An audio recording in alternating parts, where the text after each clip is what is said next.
शुद्धलेखनाचे नियम यामध्ये आपण शुद्ध व अशुद्ध शब्द ओळखण्यासाठीचे नियम कोणते आहेत, कशा प्रकारे हे शब्द आपण ओळखले जाऊ शकतो याचा अभ्यास या व्हिडिओमध्ये करणार आहोत. एखाद्या शब्दातील ज्या अक्षरांचा उच्चार स्पष्टपणे नाकातून होतो त्या अक्षरांवर नेहमी अनुस्वार द्यावा. शब्द उच्चारत असताना जेव्हा नाकातून त्या शब्दाचा आवाज येतो त्यावेळेस आपण अनुस्वार देत असतो. उदाहरणार्थ सिंह, गंध, अंतर, शेंडी, बंद, हिंदी, सोंड या शब्दांवरती अनुस्वार आपण दिलेला आहे, कारण हे शब्द उच्चारताना आपल्या नाकातून या शब्दांचा उच्चार होत असतो. पुढे एकाक्षरी शब्दातील इकार किंवा उकार दीर्घ उच्चारला जातो म्हणून तो दीर्घ लिहावा.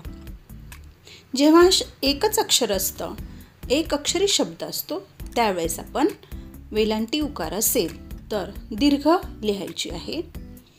उदाहरणार्थ ती, जी, पू, धू, जू, ऊ, बी, रू, मी, ही, तू या अक्षरांना आपण दीर्घ उकार आणि दीर्घ वेलांटी दिलेली आहे, कारण ही एकाक्षरी शब्द आहेत म्हणून आपण या ठिकाणी दीर्घ वेलांटी आणि दीर्घ उकार दिलेला आहे.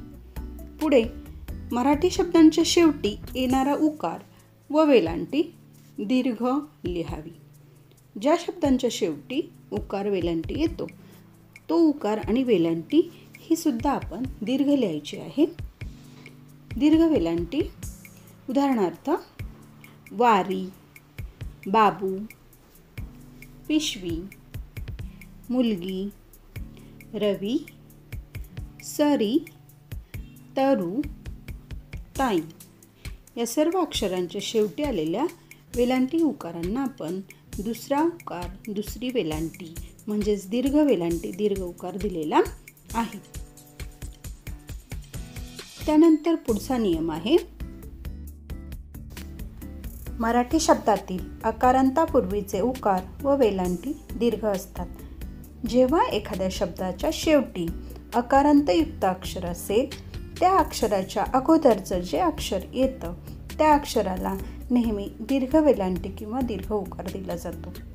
उदाहरणार्थ जमीन या शब्दामध्ये बघा, न हा अकारांती अक्षर असल्यामुळे त्या अगोदर येणारा म याला आपण दीर्घ वेलांटी दिलेली आहे. अशाच प्रकारे आता पुढे काही शब्द आहेत ते शब्द आपण पाहूयात.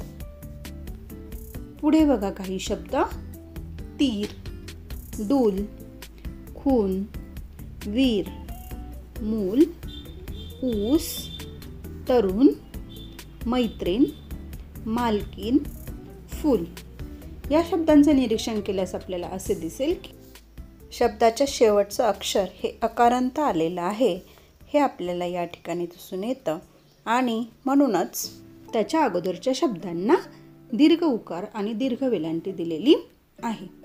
पुढे सर्व गावे व शहरे यांच्या नावातील उकार दीर्घ लिहितात.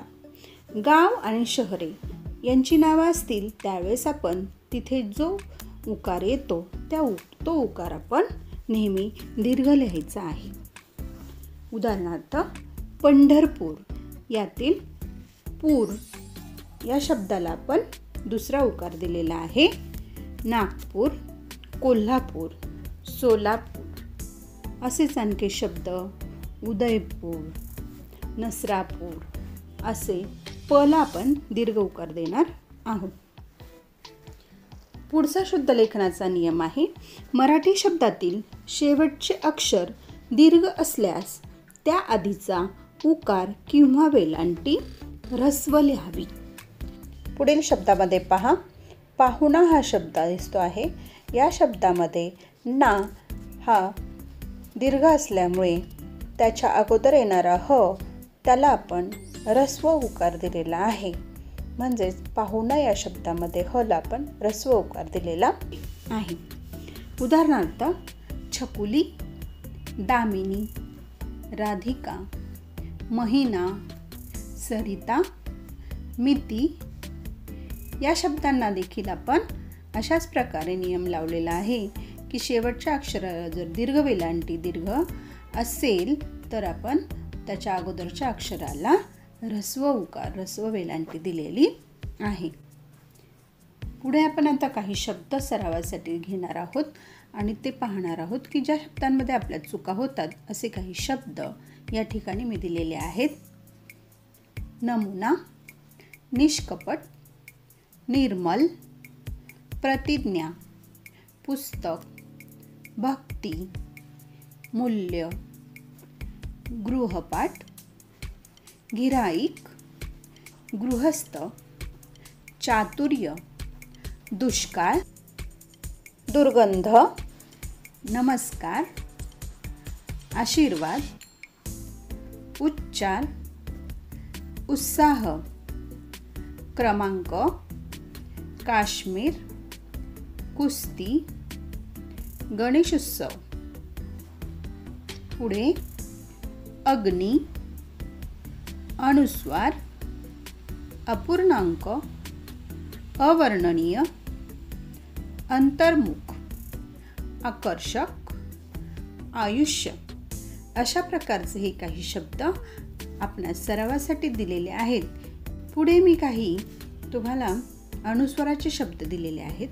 ते अनुस्वाराचे शब्द त्यांच्यामध्येही आपल्या काही चुका होतात असे शब्द आपण पुढे पाहूयात.